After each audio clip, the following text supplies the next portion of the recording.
Okay brother အားလုံးပဲမင်္ဂလာပါเนาะ brother အားလုံးပဲမင်္ဂလာပါကျွန်တော်ဒီကနေ့ကတော့ Awish mining တွေကဘယ်လိုဆော့ရမလဲ Awish mining တွေဘယ်လို run ရမလဲပြီးတော့ခါကျတော့ကျွန်တော်ဒီ Awish mining တွေပေါ့เนาะကျွန်တော်တူးလာပြီးရဲ့နောက်ပိုင်းမှာကျွန်တော်ရလာတဲ့ coin တွေကိုဘယ်လိုထုတ်ရမလဲပြီးတော့ခါကျတော့ကျွန်တော်တို့ဒီမြန်မာငွေဖြစ်ဘယ်လို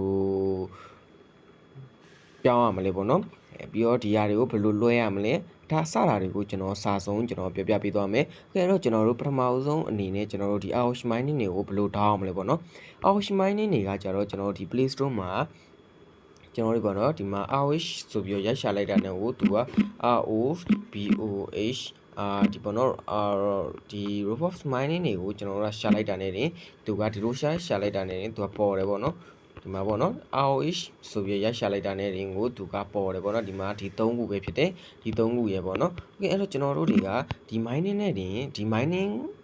ရှိုံနဲ့တင်ကျွန်တော်တို့ကမလုံလောက်သေးဘူးပေါ့နော်ဘာဖြစ်လို့လဲဆိုတော့ဒီ mining ကရလာတဲ့ coin တွေကိုကျွန်တော်တို့တွေကထုတ်ဖို့အတွက်ကဒီမှာကျွန်တော်ပြထားတယ်ဒီ MC wallet လေးဆိုတာလေးကိုကျွန်တော်တို့လိုအပ်မယ်ပေါ့နော် MC wallet လေးကကျတော့ကျွန်တော်တို့ဒီမှာပြောသလိုပဲကျွန်တော်တို့ဒီမှာ Play Store မှာပဲMC wallet ဆိုပြီးမှကျွန်တော်တို့ရိုက်ရှာလိုက်တာနဲ့တင်ကျွန်တော်တို့ဒီမှာပေါ့နော်ဒီပုံစံလေးပဲဖြစ်တယ်ဒီပုံစံလေးဖြစ်တယ်ပေါ့နော်ဒါလေးကိုကျွန်တော်တို့တွေကဒီမှာတွားပြီးတော့မှကျွန်တော်တို့ဒီမှာ down လိုက်လဲရတယ် update မတင်ရသေးရင်ခုလိုကျွန်တော်လိုမျိုးတစ်ခါတန်းတင်လိုက်ပေါ့နော်သူကတော့ကျွန်တော်တို့ရိုးရှင်းပါတယ်ဘာမှတော့လုံးဆရာမလို့ပေါ့နော်မြင်ရတယ်အဲ့တော့ကျွန်တော်တို့တွေကဒီမှာmining တွေကိုလည်း down နေလဲတည်သွားပြီသူတို့ဒီရလာတဲ့ coin တွေကိုထုတ်ဖို့အတွက် wallet ကိုလည်းကျွန်တော်တို့ down ပြီးသွားပြီဆိုလို့ရှိရင်เนาะပထမဆုံးအနေနဲ့ကျွန်တော်တို့စပြောရမှာကကျွန်တော်တို့ robot mining လေးကိုစပြောလိုက်မယ်ပေါ့နော်ဒီ robot mining လေးကကြတော့သူကကျွန်တော်တို့ဒီပေါ့နော်ဒီမှာဆိုလို့ရှိရင်သူကပြထားတယ်ဒီမှာ run နေတယ်ပေါ့နော်ဒီကောင်ကကြတော့သူကတခုရှိတာကသူကကြတော့ဒီလူသွားတဲ့နှုံးပေါ်မူတည်ပြီးသူကပေးတယ်ပေါ့နော်ပြောချင်တာကကျွန်တော်တို့ဒီသွားနေတယ်ပေါ့နော်လူကိုကျွန်တော်တို့ဒီပေါ့နော်ကျွန်တော်တို့ဒီမှာဖုန်းယူပြီးတော့မှသွားတဲ့လမ်းလျှောက်တဲ့ပမာဏကဒီမှာလာပြီးတော့မှပေါ်မယ်ပေါ့နော်အဲ့မှာသာလည်းရင်ကျွန်တော်တို့ကသူက coin ကတိုးတယ်ပေါ့နော်အဲ့လိုမှမဟုတ်ဘူးဆိုလို့ရှိရင်ကျွန်တော်တို့ coin ကလုံးဝကိုမရဘူးဒါကတော့ robotပေါ့နော်ဒီကောင်က robot fish လို့ခေါ်တယ်ဒီသူ့ရဲ့အခွဲလေးပေါ့နော်အဲဒါရဲ့သူ့ရဲ့ကွာဟာချက်ပေါ့နော်နောက်တစ်ခုကကြတော့ကျွန်တော်တို့ဒီ robot ပေါ့နော်ဒီ robot ကကြတော့သူကဘယ်လိုမျိုးလဲဆိုလို့ရှိရင်သူကကြတော့ဒီပေါ့နော်သူကကြတော့အရှိရဟာနဲ့တော့မတူဘူးသူကဒီပေါ့နော်ချိန်နှုံးကိုသူကယူတာဖြစ်ပါတယ်ဒါကတော့တော်တော်များများမသိလောက်သေးဘူးလို့ထင်တယ်ဒီ mining ဆော့နေတဲ့သူတွေလည်းမသိလောက်သေးဘူးလို့ကျွန်တော်ထင်တယ်သူကကြတော့ကျွန်တော်ချိန်နှုံးကိုယူတာဖြစ်တယ်ချိန်နှုံးနဲ့တင်သူကကျွန်တော်တို့ဥပမာပေါ့ကျွန်တော်ပြောရရင်ကျွန်တော်ဖုန်းလောက်တဲ့နှုံးနဲ့တင်ကိုသူကဒီ coin လေးတွေကတက်တယ်ပေါ့နော်ကျွန်တော်တို့ခုနလိုလမ်းလျှောက်ဆရာမလို့ဘူးလမ်းလျှောက်လဲသူကတက်တာပဲပေါ့နော်နောက်တစ်ခုကကြတော့ကျွန်တော်တို့ဒီမှာပေါ့နော်ROH real ဆိုတာလေးရှိတယ်အကောင်လေးကကြတော့သူကတိတ်တော့ကျွန်တော်တို့အဆင်မပြေဘူးပေါ့နော်ဒါပေမဲ့အနေငယ်ပိုရှန်မှုအတွက်လှုပ်ထားခြင်းတော့ရတယ်ဒီမှာကျွန်တော်ပြောချင်တာကဒီမှာပေါ့နော်ကျွန်တော်ပြပြပေးမယ်ပေါ့နော်ဒီမှာသူကချိန်နှုံးနဲ့ယူတယ်ဆိုပေမဲ့ကျွန်တော်ဒီကောင်ကိုကျွန်တော်တို့က claim ပြီးတော့မှဒီ website တွေကိုသူကဝင်ထားမှသာလျှင်ဒီ energy coin ကသူကတက်တယ်ပေါ့နော်ဒီပြီးတော့ခါကျတော့ကျွန်တော်ဒီပေါ့နော်ဒီနားလေးမှာကျွန်တော်ဒီ energy coin တိုးဖို့အတွက်ဘယ်လိုယူရမလဲဆိုရင်ဒီကောင်လေးတွေကိုကျွန်တော်နှိပ်ရမယ်ပေါ့နော်ဒီမှာကျွန်တော်စမ်းပြပေးမယ်သူကကျွန်တော်ချိန်နှုံးနေဒီဟာနဲ့မဆိုင်ဘူးသူကဒီ website တွေကိုပဲသူကဝင်နေတယ်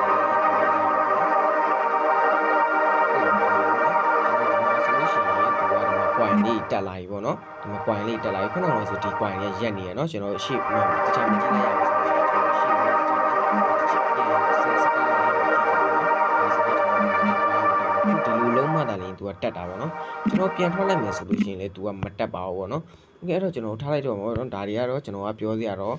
့တိတ်တော့မရှိဘူးပေါ့နော်ဒါကတော့ကျွန်တော်သူ့ရဲ့ဒီ၃ခုရဲ့ကွာပုံကိုကျွန်တော်ကပြပြပေးတာဖြစ်ပါတယ်နောက်တစ်ခုကကြတော့ကျွန်တော်တို့တွေပေါ့နော်ခုနကျွန်တော် down လိုက်တဲ့ဒီ MC wallet ပေါ့နော် MC wallet ကကြတော့ကျွန်တော်ဘယ်လိုတွေလုပ်ရမလဲဆိုရင်သူကလောလောဆယ်ကျွန်တော်တို့ဒီ wallet ဆိုတဲ့အတိုင်းပဲကျွန်တော်တို့အကောက်ဖောက်အောင်ပဲပေါ့နော်အကောက်ဖောက်မယ်ဆိုလို့ရှိရင်เนาะကျွန်တော်တို့ကဒီပေါ့နော်ကိုယ့်ရဲ့ကိုခဲအကောက်ပေါ့နော်သူကဒီမှာရှိတယ်သူကကိုခဲအကောက်ချိတ်ဖို့ကိုခဲချိတ်ဖို့သူကပေးထားတယ်ပေါ့နော်ကိုခဲအကောက်လေးကိုကျွန်တော်တို့ချိတ်ပေးလိုက်မယ်ပေါ့နော်ကိုသုံးနေကြကိုခဲအကောက်ပြီးတော့ခါကျတော့ကျွန်တော်တို့တွေ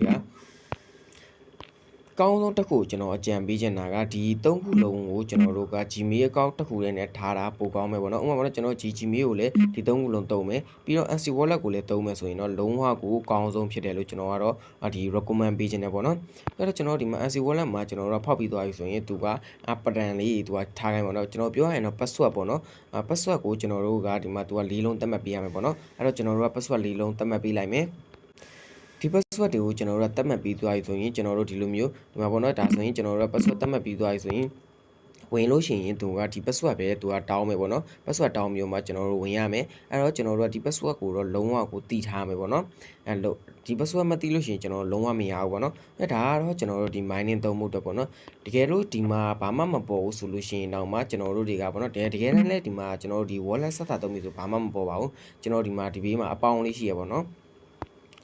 အပေါင်းလေးကိုကျွန်တော်တို့နှိပ်ပြီးတော့မှကိုထည့်ခြင်းတဲ့ဥစ္စာ coin လေးကိုကျွန်တော်ကရွေးပြီးတော့မှကျွန်တော်ထည့်လိုက်လေရတယ်ဒါကတော့စင်ပြည်သူတို့သုံးပြလို့ရတယ်ပေါ့နော်ကျွန်တော်ရှေ့ဗီဒီယိုမှာလည်းဒီ NC wallet found တွေပါတယ်ကျွန်တော်ပြပြီးသွားပြီကျွန်တော်ရဲ့အရင် channel မှာလည်းဒီ NC wallet found ကိုကျွန်တော်တခြားလေးကိုရှင်းပြပြီးသွားပြီပေါ့နော်မကြည့်ရသေးဘူးဆိုရင်အရင် channel မှာတွားကြည့်လိုက်လေရတယ်crypto channel မြန်မာဆိုပြီးရိုက်ရှာလိုက်ရင်ကိုကျွန်တော်ပေါ်တယ်ပေါ့နော်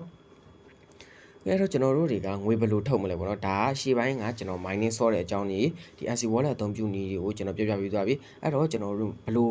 ဒီကြားလာတဲ့ coin တွေကိုဘယ်လိုထုတ်မလဲပေါ့နော်ဒီနေရာကရေးကြည့်တယ်တော်တော်များများလည်းကျွန်တော်တို့မသိကြဘူးပေါ့နော်အဲ့တော့ကျွန်တော်တို့ဘယ်လိုထုတ်မလဲဆိုလို့ရှိရင်ဥပမာအနေနဲ့ကျွန်တော်ဒီမှာrobot ကိုကျွန်တော်စမ်းထုတ်ပြမယ်ပေါ့နော်ဒီမှာဆိုရင်ကျွန်တော်ကဒီမှာကျွန်တော်မှာ ROH coin 1.39 ကျော်ရှိရပါတော့အဲ့တော့ကျွန်တော်တို့တွေကထုတ်မယ်ဆိုရင်ကျွန်တော်စန့်ကိုပဲနှိပ်လိုက်ပါပေါ့နော်စန့်ကိုနှိပ်ပြီးသွားရင်ကျွန်တော်တို့တွေကဒီမှာ NC wallet ဆိုတဲ့ဇာတ်လေးပေါ့နော်သူကကျွန်တော် NC wallet ရှိရဆိုသူက direct တန်းချိန်ပဲပေါ့နော်အဲ့လိုမှမဟုတ်ကျွန်တော်တို့ကချိန်ပေးရမယ်ပေါ့နော် NC wallet ကိုချိန်ပေးရမယ်ဒီနေရာမှာပြောချင်တာကကျွန်တော်တို့တွေပေါ့နော်ဒီမှာတစ်ခုရှိတာကဒီနေရာကတော့ဒီကောင်ကတော့ကျွန်တော်ဘာမှမဟုတ်ဘူးကျွန်တော်တို့ဒီ NC wallet ကိုသူက2 NC wallet ဆိုတာကကျတော့ကျွန်တော် NC wallet ကိုသူကသွားခိုင်းတာပေါ့နော်သွားမယ်သွားလို့ရတယ်ဆိုတဲ့တိတ်ပဲကိုသူကပြောချင်တာပေါ့နော်ဒီမှာပေါ့ဒါဆိုရင် NC wallet ထဲကိုရောက်သွားမယ်အဲ့တော့ကျွန်တော်တို့တွေကထားလိုက်တော့ပေါ့နော်ဒီဟာကျွန်တော်တို့အရေးမကြီးဘူးဒီမှာဆိုလို့ရှိရင် NC wallet နဲ့ချိန်လို့ရတယ်လို့blockchain နဲ့လည်းကျွန်တော်တို့ငွေထုတ်လို့ရပါတော့ကိုအဆင်ပြေလို့ထုတ်လို့ရတယ်ပေါ့နော်တကယ်လို့ကျွန်တော်တို့တွေကဒီ mining မှာကျွန်တော် NC wallet နဲ့မချိတ်ထားသေးဘူးဆိုလို့ရှိရင်ကျွန်တော်ဒီလိုလေးလွတ်နေမှာပေါ့နော်အဲ့ဒါဆိုရင်ကျွန်တော်တို့က NC wallet ရဲ့ Gmail address ကိုကျွန်တော်တို့ထည့်ပေးရမယ်ပေါ့နော်ဒါဆိုရင်ကျွန်တော်ဒီမှာချိတ်ထားတာကဒီ NC wallet ကိုလည်းဒီ account နဲ့ပဲချိတ်ထားတာဖြစ်တဲ့အတွက်ဒီ account ကလေးပေါ်နေရပေါ့နော်ဒီ Gmail address လေးကိုပဲသူကထည့်ပေးလိုက်ရင်ရတယ်ပေါ့နော်အဲကျွန်တော်တို့ဒီ NC wallet ကိုကျွန်တော်တို့ NC wallet နဲ့ချိတ်ထားတဲ့ Gmail wallet ကိုဒီမှာလာထည့်ပေးလိုက်တာနဲ့အဆင်ပြေတယ်အဲ့တော့ကျွန်တော်တို့တွေကငွေလွှဲမယ်ဆိုလို့ရှိရင်ဘယ်လိုလွှဲရမလဲဆိုရင်ကျွန်တော်ဒီမှာဆိုလို့ရှိရင်ဒီမှာစန့်ကိုပဲနှိပ်မယ်နှိပ်ပြီးသွားရင်ကျွန်တော်တို့က F ဆိုတဲ့ဥစ္စာလေးရှိတယ်ပေါ့နော် F ဆိုတဲ့ဥစ္စာလေးကိုနှိပ်လိုက်တာနဲ့ဒီမှာဆိုရင်သူက NC wallet ကိုသူကဒီမှာပေါ့နော် minimum ရဲ့အနည်းဆုံး 0.001 ကို1ကနေပြီးတော့မှကျွန်တော်တို့တွေပေါ့နော်ဒီအများဆုံးဘယ်လောက်ထိအများဆုံးတော့သူကတတ်မှတ်မထားဘူးပေါ့နော်ဒီမှာဆိုရင် 0.001 hoursကနေစပြီးတော့မှသူကလွှဲလို့ရမယ်ပေါ့နော်အဲ့တော့ကျွန်တော်တို့တွေကအနည်းဆုံးပမာဏကိုထည့်ပြီးတော့မှလွှဲလဲရတယ်လို့ဒီမှာပေါ့နော်ဟို1.2ဆိုကြီးလောက်ထားတာကကျွန်တော်တို့မှာရှိတဲ့တဝက်နှုံးနဲ့တွားပြီးတော့မှလွှဲလဲရတာပေါ့နော်အဲ့လိုမှမဟုတ်ဘူးကျွန်တော်တို့က mask ကိုနှိပ်ပြီးတော့မှအကုန်လုံးလွှဲခြင်းလဲရတယ်ဒါကကိုယ်အဆင်ပြေသလိုနှစ်သက်ရာနှစ်သက်အကြောင်းကိုကျွန်တော်တို့လွှဲလို့ရတယ်ပေါ့နော်အဲ့တော့ကျွန်တော်မှာက1.3 9 hour ကွန်ရှိရဆိုကျွန်တော်အကုန်လုံးကိုလွှဲလိုက်မယ်အဲ့တော့ကျွန်တော်ဒီမှာ self ROH ကိုကျွန်တော်တို့ပို့ပေးလိုက်မယ်ပေါ့နော်ဒါဆိုရင်သူကဟိုဘက်ကိုကျွန်တော်တို့တန်းပို့ပေးသွားမယ်ပေါ့နော်ပို့တာကလည်းကျွန်တော်တို့ဒီမကြဘူးโอเคအဲ့ဆိုရင်ကျွန်တော်ဒီမှာဆိုရင် now ဆိုတဲ့ဥစ္စာလေးကိုနှိပ်လိုက်တာဒါဆိုရင်သူကဒီမှာပတ်တန်လော်လေးကြာလာမယ်ဒါလေးကိုကျွန်တော်တို့ကဖြည့်ပေးလိုက်မယ်ပေါ့နော်ဒါဆိုရင်သူက chain PIN လို့ပြောတယ်ဒါဆိုကျွန်တော် password မ chain ဘူးပေါ့နော်ဒါတွေကလည်းကျွန်တော်တို့ထားပေးရမယ်ဆိုတာကကျွန်တော်တို့တွေကဒီမှာပေါ့နော်အဲ့ password တွေထားမယ်ဆိုလို့ရှိရင်လည်းကျွန်တော်တို့ဒီမှာပေါ့နော်ဒီမှာ PIN ဆိုပြီးတော့ chainဒါလေးကိုကျွန်တော်တို့ကအသုံးပြုလိုက်ပြီပေါ့နော်အသုံးပြုပြီးတော့ကျွန်တော်တို့တွေပေါ့နော်ဒီမှာဒီကောင်လေးကိုနှိပ်ပြီးတော့မှကျွန်တော်တို့ကပလန်ထားလို့ရရပေါ့နော် password ထည့်လို့ရရပေါ့နော်ဒါကတော့ကျွန်တော်ကအရေးမကြီးတာဖြစ်တဲ့အတွက်ကျွန်တော်ကဒီကပြောမပြပေးရပါတော့ဒါကတော့ထည့်ချင်တဲ့သူတွေကထည့်လိုက်လေရတယ်ဒါဆိုရင်ကျွန်တော်တို့ဘက်မှာရောက်မရောက်ကိုကျွန်တော်ကြည့်မယ်โอเคဒါဆိုရင်ကျွန်တော်ဆက်တစ်ချက်ရှင်းလိုက်မယ်ဘယ်လောက်ကြာလဲဆိုတော့ကျွန်တော်တို့တွေကဒီမှာပေါ့နော်သူမှာကတော့သူကလွှဲတာမရောက်သေးဘူးလို့ပြောချင်တယ်ပေါ့နော်အဲ့တော့ကျွန်တော်ခဏစောင့်ကြည့်လိုက်မယ်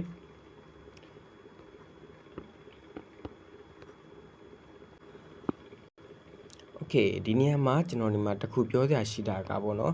်ဒီမှာဆိုရင်ကျွန်တော်ကဒီမှာပေါ့နော်ငွေကအခုချိန်ကြီးကျွန်တော်လွှဲလိုက်တာကမရောက်သေးဘူးဒီမှာဘာလို့မရောက်သေးရလဲဆိုရင်ကျွန်တော်တို့ဒီမှာပေါ့နော်ဒီမှာကျွန်တော်ဒီကောင်လေးကို run ထားတော့ဖြစ်နေရပေါ့နော် run ထားတော့ဖြစ်နေတာဖြစ်တဲ့အတွက်သူကငွေလွှဲတာမပူသေးဘူးပေါ့နော်ဒီမှာကျွန်တော်တို့တွေပေါ့နော်ဒီမှာကျွန်တော်ဒီမှာဒီ mining ဆိုလို့ရှိရင် ROH ဆိုလို့ရှိရင်အလဲကောင်မှာရှိရပေါ့နော်ဒီအလဲကောင်ဟာလေးကိုကျွန်တော်တို့တစ်ချက်နှိပ်လိုက်ပါနှိပ်ပြီးသွားပြီဆိုရင်ဒီမှာပေါ့နော် ဒီမှာအပေါ်ဆုံးမှာပေါ့နော်ဒီကနေ့ကျွန်တော်22နာရီပေါ့နော်ဒီမှာ25ရက်နေ့စက်တင်ဘာလမှာကျွန်တော်ထုတ်တာဒီမှာ तू ကဒီမှာပြရတယ်ပေါ့နော်ဒီမှာဒါလေးကကျွန်တော် तू ကစစ်ဆေးနေတာကိုပြောချင်တာပေါ့နော်ကျွန်တော်တို့ဒီငွေလွှမ်းလွှဲပို့တာကို तू ကစစ်ဆေးနေတယ်ပေါ့နော်ခဏဆောင်တိုင်းပေးပါလို့ तू ကပြောချင်တာအတိတ်ပဲဖြစ်တယ်အဲ့တော့ကျွန်တော်ကဒီမှာပေါ့နော်ပြီးတော့ခါကျတော့ तू ကဒီကျွန်တော်ဒီရှင်းမှာထုတ်ထားတဲ့ဟာတွေက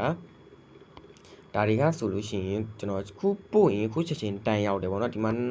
12နာရီ10မိနစ်မှာကျွန်တော်ပို့တယ်ဆိုလို့ရှိရင်ဒီ mining နဲ့မှာလည်းလာကြည့်လိုက်လို့ရတာပေါ့နော် mining နဲ့မှာလည်းလာကြည့်လို့ရတယ်ဒီမှာဆို history တော့ကိုသွားပြီးတော့မှာပေါ့နော်ဒီမှာကျွန်တော်နောက်ဆုံးပို့တဲ့ဥစ္စာဆိုလို့ရှိရင်ဒီမှာ12နာရီ10မိနစ်တော့ချက်ချင်းတန်းရောက်တာပေါ့နော် ROH coin မှာချက်ချင်းတန်းရောက်တယ်ပေါ့နော်ပြီးတော့လဲဆိုတော့ဒီမှာဘာလို့တန်းမရောက်တာလဲဆိုရင်သူကဒီ mining ကိုဒီမှာလောက်ထားတာဖြစ်တဲ့အတွက်ကျွန်တော်တို့စီကိုမရောက်သေးရပါတော့အဲ့တော့ကျွန်တော်ကဒီမှာလောဆယ်အနေနဲ့ဒီဗီဒီယိုကိုရက်လိုက်မယ်ပေါ့နော်ဘာဖြစ်လို့လဲဆိုတော့ mining ရဲ့အချိန်တွေကကျွန်တော်မတူဘူးပေါ့နော်အဲ့တော့ကျွန်တော်ဒီကောင်ကြီးပြည့်တဲ့ချိန်ကျမှကျွန်တော်ဗီဒီယိုဆက်ပြီးတော့မှလုပ်လိုက်မယ်ပေါ့နော်အဲ့တော့ကျွန်တော်ဒီ mining လို့ဒီနားမှာပဲခဏရက်ထားမယ်ကဲဒီမှာဆိုလို့ရှိရင်ပေါ့နော်ကျွန်တော်တို့ဒီမှာခုနက coin တွေကိုကျွန်တော်ဒီ NC wallet ထဲကိုလွှဲထားတာရောက်လို့လာခဲ့ပေါ့နော်ကျွန်တော်ကခုနကတော့ကျွန်တော်ပထမဆုံးကတော့ ROH ဒီ mining တစ်ခုလေးကိုကျွန်တော်ကပြောတာပေါ့နော်ကျွန်တော်ကဒီ brother တို့တော်တော်လေးကြားနေမှာမလို့ပေါ့နော်ဒီ channel mining နှစ်ခုကိုလည်းကျွန်တော်ကဒီဟိုကျွန်တော်ဘာကိုကျွန်တော်ထုတ်လိုက်တယ်ပေါ့နော်မပြတော့တာက तू ကအချိန်ကစောင့်ရတယ်ပေါ့နော်ကျွန်တော်10မိနစ်လောက်စောင့်ရတယ်ဆိုတော့10မိနစ်10မိနစ်အဲ့လောက်စောင့်ရတယ်ပေါ့အနည်းဆုံးကျွန်တော်တို့9မိနစ်လောက်စောင့်ရတယ်အဲ့ဒါကြောင့်မလို့ကျွန်တော်ကမပြတော့ပါဘောနော်အကုန်လုံးတော့တူပါပဲပေါ့နော်ဒီပေါ်ကိုသွားမယ်သွားပြီးသွားရင်ကျွန်တော်တို့ကကိုလွှဲမဲ့အမောက်ပါနာကိုအကုန်လွှဲမဲ့ဆိုလဲအကုန်ပေါ့နော်ကျွန်တော်တို့ဒီခုနကျွန်တော်ပြောတဲ့အနီးတိုင်းပဲပေါ့နော်ဒီ robot တွေကလည်းသူကကျွန်တော်ခုလွှဲတာတော့သူကမဆောင်ရအောင်ပေါ့နော်ခုချက်ချင်းလွှဲရင်ခုချက်ချင်းတန်းရောက်တယ်ဒီကောင်လေးကတော့ဒီမှာကျွန်တော်ပြောစရာတစ်ခုရှိတာကကျွန်တော်တို့ပေါ့နော်သူကဘယ်လိုမျိုးလဲဆိုလို့ရှိရင်ကျွန်တော်တို့တွေပေါ့နော်ဒီတခါမှမထုတ်ဘူးတဲ့သူဆိုလို့ရှိရင်သူကချက်ချင်းရောက်တယ်ပေါ့နော်အထုံနေတယ်ဆိုလို့ရှိရင်သူကပမာဏရောက်တာများပေါ့နော်ဒီကောင်တွေကကျတော့ကျွန်တော်ကဒီငွေထုတ်တာတွေကတော်တော်လေးများနေပေါ့နော်ဒီမှာဆိုဒါတွေဆိုကျွန်တော်ဒီမှာငွေထုတ်တာပေါ့နော်ပြီးတော့ဒီတစ်ခါထုတ်တဲ့အမောက်ပမာဏလည်းများတာဖြစ်တဲ့အတွက်သူတို့ကစီစစ်နေတာတော်တော်လေးကြာသွားပါပေါ့နော်အဲ့ဒါတွေလည်းပါတယ်ပေါ့နော်ပြီးတော့ကျွန်တော်တို့တွေကဒီမှာဆိုလို့ရှိရင် NC wallet ထဲကိုလည်းကျွန်တော်တို့တွေရောက်လာပြီဆိုတော့ဒီမှာရောက်လာပြီဆိုလို့ရှိရင်ကျွန်တော်တို့တွေကဘယ်လိုလုပ်ရမလဲဆိုရင်ဒီမူလနေရာကိုပဲကျွန်တော်ပြန်လာလိုက်ပေါ့နော် wallet နေရာကိုပဲကျွန်တော်ပြန်လာပြီးတော့မှဒီမှာ ROH coin ပေါ့နော် ROH coin ဒီမှာ10 ROH coin ကျွန်တော်စီမှာရှိရပေါ့နော်ဒီကောင်ကိုကျွန်တော်တို့ကဘယ်လိုလုပ်ရမလဲဆိုလို့ရှိရင်ဒီ ROH coin ကိုကျွန်တော်တို့ကဒီ direct တန်းပြောမှာပေါ့နော်ကျွန်တော် exchange တွေကိုတန်းပို့လို့မရဘူးပေါ့နော်ဒီကောင်တွေကကျွန်တော်တို့ဒီ Binance မှာသူကမပေါက်သေးဘူးပေါ့နော်Binance မှာကျွန်တော်တို့ဒီ ROH ကcoin ရမရှိသေးဘူးအဲ့တော့ကျွန်တော်တို့တွေက direct တန်းပို့လို့မရဘူးအဲ့တော့ဘယ်လိုလုပ်ရမလဲဆိုရင်ကျွန်တော်တို့က USDT ချိန်ရမယ်ပေါ့နော်ဒီမှာဆိုရင်ကျွန်တော်ကစမ်းပြပေးမယ်ပေါ့နော်အဲ့တော့ကျွန်တော်တို့တွေကတခြားအချိန်တွေမှာကျွန်တော်တို့တွေကပေါ့နော်ဒီ ROH coin ကဒီတရားဝင်မထွက်သေးဘူးပေါ့နော်ကျွန်တော်တို့တွေကအဲ့တော့ဘယ်လိုလုပ်ရမလဲဆိုရင်ဒီ ROH coin ကိုကျွန်တော်တို့ကဒီပေါ့နော်တခြားအချိန်တွေမှာရှိတယ်ဒီ Solana တို့ Ton တို့ဒါမှမဟုတ်ကျွန်တော် USD တို့ကိုပြောင်းပြီးတော့မှကျွန်တော်လွှဲလို့ရပါပေါ့နော်အဲ့လိုမှမဟုတ်နဲ့လေတခြား BNB coin တွေတခြား coin တွေလည်းလွှဲပြီးတော့မှပြောင်းပြီးတော့မှပေါ့နော်ကျွန်တော်လုပ်လို့ရတယ်အဲ့တော့ကျွန်တော်တို့တွေက USD ကိုပြောင်းမယ်ဆိုလို့ရှိရင်ကျွန်တော်တို့ကဘယ်လိုလုပ်ရမလဲဆိုရင်ဒီ ROH coin ကိုနှိပ်မယ်နှိပ်ပြီးသွားရင်ကျွန်တော်တို့က exchange ROH ကိုကျွန်တော်တို့နှိပ်လိုက်မယ်ပေါ့နော်နှိပ်ပြီးသွားရင်ဒီမှာဆိုလို့ရှိရင်သင်က ROH ကနေပြီးတော့မှဒီပေါ့နော်ဒီဘဲ coin ကိုသူကပြောင်းနေတာ from မှတူတို့ပေါ့နော်အဲ့တော့ကျွန်တော်တို့တွေကဒီမှာဆိုရင်ရွေးပေးရမယ်ပေါ့နော်ဒီဘက်ဥပမာတကယ်လို့ကိုပြောင်းမဲ့ coin ဘက်မှာcoin ကိုကျွန်တော်ကရွေးမယ်ဆိုရင်ဒီဘေးမှာရှိရပေါ့နော်အဲ့ကောင်လေးကိုကျွန်တော်တို့ကနှိပ်မယ်နှိပ်ပြီးသွားရင်ကိုယ့်ရဲ့ဒီပေါ့နော်လက်ရှိကိုပြောင်းနေတဲ့ဥစ္စာ USDT ဆို USDT ကိုရွေးပေးမယ်ဆိုလို့ရှိရင်ဒီမှာပေါ့နော်ဒီမှာ1 ROE ကို 0.99 H coin ရှိရပေါ့နော်အဲ့ဒါမျိုးလေးကိုသူကကျွန်တော်တို့တွေပေါ့နော်ဒီမှာကြည့်လို့ရမယ်ပေါ့နော်အဲ့တော့ကျွန်တော်တို့တွေကဒီမှာ Twitter coin သို့မဟုတ်ပေါ့နော်ဒါမှမဟုတ်ကျွန်တော်တွန်နေလဲသွားလို့လည်းရတယ်ဒါကတော့ကိုစင်ပြေလို့သွားလို့ရပါပေါ့နော်ချိန်မယ်ဆိုရင်တော့ကျွန်တော်တို့တွေကလွယ်တယ်ပေါ့နော်ချိန်မယ်ဆိုရင်ကျွန်တော်တို့ကဒီမှာအမောက်ပမာဏကိုကျွန်တော်တို့ရိုက်ထည့်လိုက်မယ်ကိုမှရှိတာ30ဆိုရင်30လို့ရိုက်ထည့်လိုက်ရင်ကျွန်တော်3တွန်ရမယ်ပေါ့နော်3တွန်ရမယ်3.66 2H5 တွန်ကျွန်တော်တို့ရမယ်ပေါ့နော်အဲ့တော့ဒီကောင်ကိုပြောင်းရင်လည်းရတယ်ဒါမှမဟုတ်ရင်ဒီ USDT ပေါ့နော်ကျွန်တော်ဒီမှာဆိုရင် USDT ကိုရွေးတက်တော့ coin ကိုရေးပြီးတော့မှဒီမှာတန်းတွန်လုပ်လိုက်လဲ 0.9.9H ရမယ်ပေါ့နော်10ကိုပေါ့နော်ဒါကကျွန်တော်တို့ဒီကောင်တကယ်တမ်းက ROH coin တစ် coin ကိုဒီ9ဒီ 1 USDT နဲ့ညီမျှရပေါ့နော်သူကဒီမှာဈေးလေးကျနေတာဖြစ်တဲ့အတွက်ကျွန်တော်တို့တွေပေါ့နော်ဒီလောက်ပဲရတယ်ပေါ့နော်ဒီတန်းတုံအပြည့်မရဘူးပေါ့နော်ဒါကတော့ကျွန်တော်တို့တွေဒီအဆင်ပြေတယ်ပေါ့နော်ဒီလောက်ကတော့ကျွန်တော်တို့အဆင်ပြေတယ်ဒီမှာဆိုရင်အနာမတ်ကိုကျွန်တော်တို့ကဒီမှာနှိပ်မယ်ဆိုလို့ရှိရင်ခုမှရှိတဲ့ coin အကုန်လုံးကိုသူကထည့်ထားပေးခြင်းဖြစ်တယ်အဲ့တော့ကျွန်တော်ကတော့ okay အဲ့တော့ကျွန်တော်ကဒီမှာပေါ့နော်ဒီ ROH coin ကိုကျွန်တော်ကဒီတွန် coin နဲ့ပဲကျွန်တော်ပြောင်းမယ်ပေါ့နော်ဘာဖြစ်လို့လဲဆိုလို့ရှိရင်တွန် coin ကလက်ရှိမှာကျွန်တော်ဈေးကျနေပေါ့နော်တွန် coin ကလက်ရှိမှာဈေးကျနေဖြစ်တဲ့အတွက်ကျွန်တော်ဒီ ROH coin နဲ့လဲလိုက်မယ်ဆိုရင်ပို့ပြီးတော့မှအမြတ်ရနိုင်တယ်ပေါ့နော်ဒီ Total coin ကကျတော့သူကဈေးငိမ့်နေပေါ့နော်ဈေးငိမ့်နေကျတာပဲရှိရပေါ့နော်ကျွန်တော်1 USD လောက်တည်းကျွန်တော်မပိုးဘူးပေါ့နော်အဲ့အတွက်ကြောင့်မလို့ကျွန်တော်ကတွန် coin ကိုပဲရွေးချယ်လိုက်မယ် brother ကိုလည်းကိုစင်ပြေရဲ့ဥစ္စာပေါ့ကျွန်တော်ဥပမာပေါ့နော်ကျွန်တော် exchange မှာကျွန်တော်တွက်ကြည့်မယ်တွက်ကြည့်လိုက်လို့ရှိရင်ကျွန်တော်တို့ကဒီ BNB coin ပဲဖြစ်ဖြစ်တွန် coin ပဲဖြစ်ဖြစ်တကယ်လို့ဈေးကျနေဆိုရင်အကောင်လေးကိုပဲကျွန်တော်ရွေးပြီးတော့လုပ်ပေါ့နော်ဒါဆိုရင်ကိုတက်ကပို့ပြီးတော့အမြတ်ကျန်မယ်အဲ့တော့ကျွန်တော်ဒီမှာတွန် coin ကိုရွေးမယ်ရွေးပြီးသွားပြီဆိုရင်ကျွန်တော်ဒီမှာဒီတန်အရှင်းမြောက်စာကုန်လုံးလိုက်ရင်3.92ရှိမယ်ပေါ့နော်ဒါဆိုရင်ကျွန်တော်တို့တွေကဒီမှာ chain ဆိုပြီးတော့ကျွန်တော်နှိပ်လိုက်မယ်ပေါ့နော်ဒီမှာကျွန်တော်တခုပြောချင်ရှိတာကသူကဒီ coin ကို chain မယ်ဆိုလို့ရှိရင်ဒီ7 coin 7.4 coin ရှိမှသာလျှင်သူကဒီ chain လို့ရမှာပေါ့နော်မရှိဘူးဆိုရင်သူကအမောက်ပမာဏမရှိဘူးဆိုလို့ရှိရင်တင် coin chain လို့မရဘူးအဲကြောင့်လို့ရှိရင်ကျွန်တော်တို့ကဘယ်လိုလုပ်ရမလဲဆိုရင်ဒီတခြားသူတွေစီပို့ပေါ့နော်ကျွန်တော်တို့သွားရောင်းလို့လည်းရတယ်ကိုက ROH coin 1 coin ပြီးလို့ရှိရင်တခြားသူတွေစီကိုရောင်းမလားဒါမှမဟုတ်လို့ရှိရင်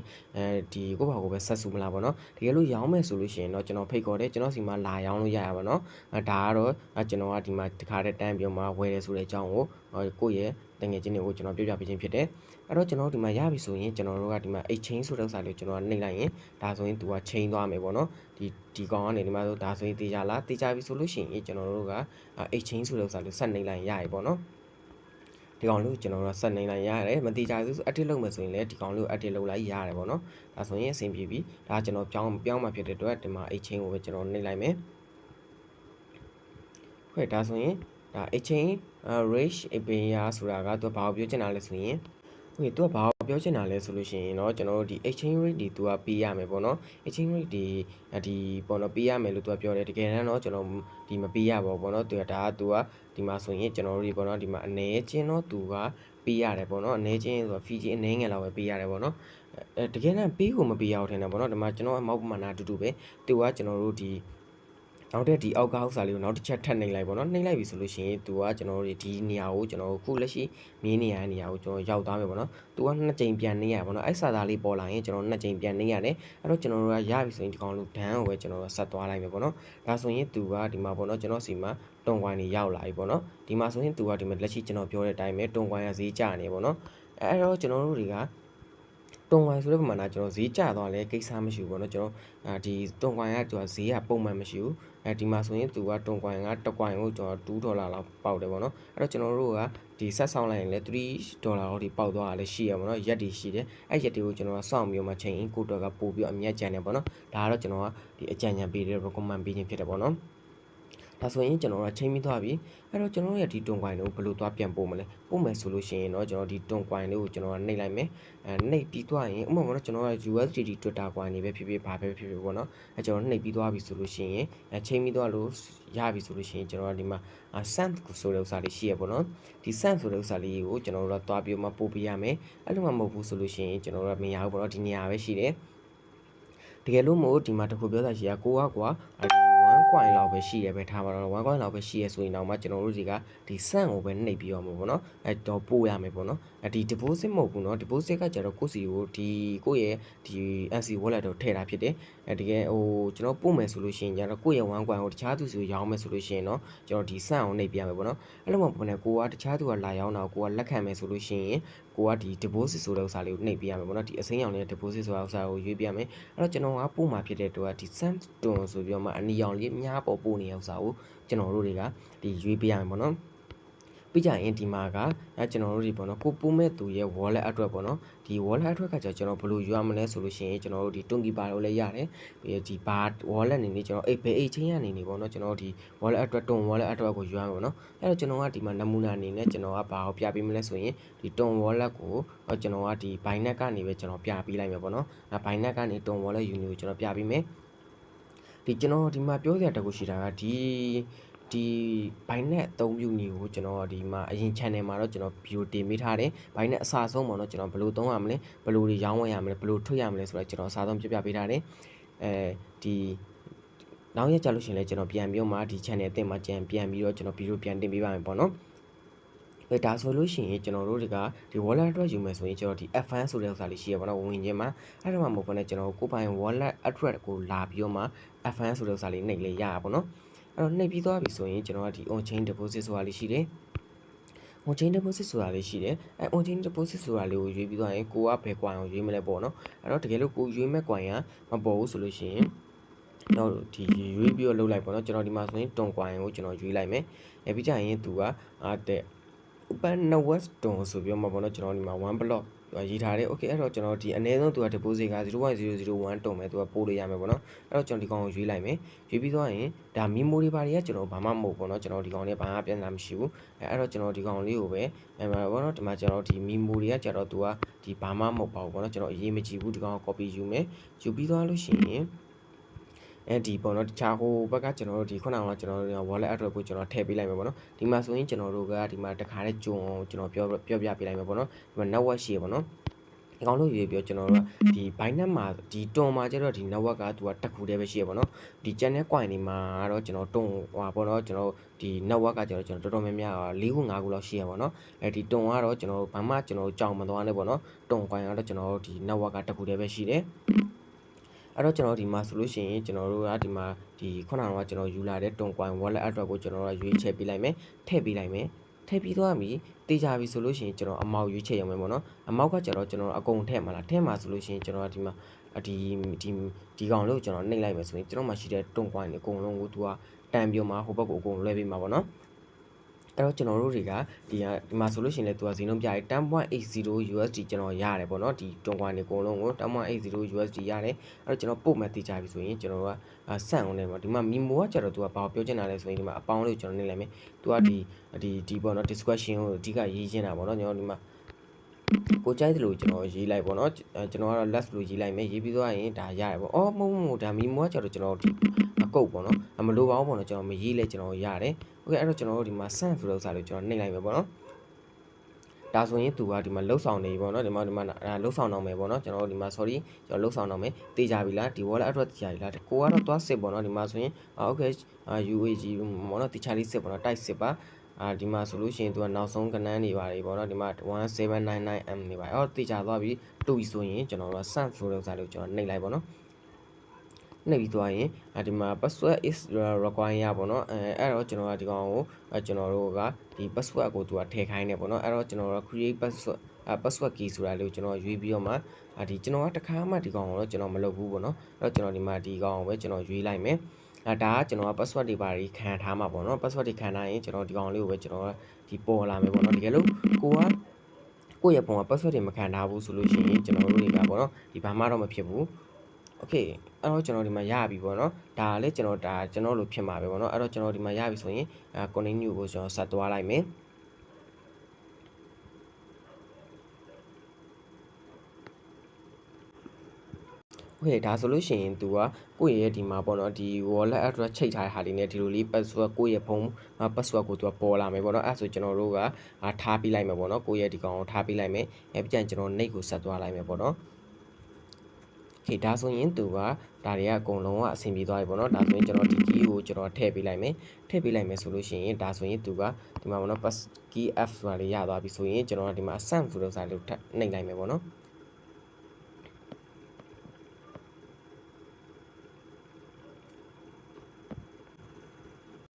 ်โอเคဒါဆိုလို့ရှိရင်ကျွန်တော်တို့က send ဆိုတဲ့ဥစ္စာလေးကိုစက်နေလိုက်လို့ရှိရင် तू ကခုနကကျွန်တော်ပတ်တန်လေးပေါ်လာမယ်နော်ကို password ခံထားလို့ရှိရင်ပေါ်လာမယ်အဲ့လိုကျွန်တော်ဖြည့်ပေးလိုက်တာ ਨੇ तू ကဒီလိုလေးပေါ်လာပြီပေါ့နော်ဒါဆိုလို့ရှိရင်ကျွန်တော်တို့ကအောင်မြင်ပေါ့နော် dam ဆိုတဲ့ဥစ္စာလေးကိုကျွန်တော်နှိပ်လိုက်ရင်အောင်မြင်သွားပြီဒါဆိုရင်ကျွန်တော်စီမှာရှိတဲ့ဒီ USDT တွန် coin တွေဒီမှာနှုတ်သွားပြီပေါ့နော်ဒီမှာ26ရက်ပေါ့နော်ဒီမှာတွန် coin တွေအကုန်လုံးကိုနှုတ်သွားပြီပေါ့နော်နှုတ်သွားပြီဆိုရင်ဟိုဘက်ကိုရောက်မရောက်ကိုကျွန်တော်တို့ကတစ်ချက်ကြည့်မယ်ပေါ့နော်ဒီမှာတော့အပေါ်မှာ message မကြသေးဘူးပေါ့နော်ဒါကကျွန်တော်တို့တွေပေါ့နော်တခါမှဒီလိုမျိုးမလုပ်ဘူးတဲ့သူတွေဆိုလို့ရှိရင်ကျွန်တော်လဲတယ်ပေါ့နော်လဲတယ်ကျွန်တော်တို့တွေပေါ့နော်ဒီမလုပ်တတ်ကြဘူးပေါ့နော်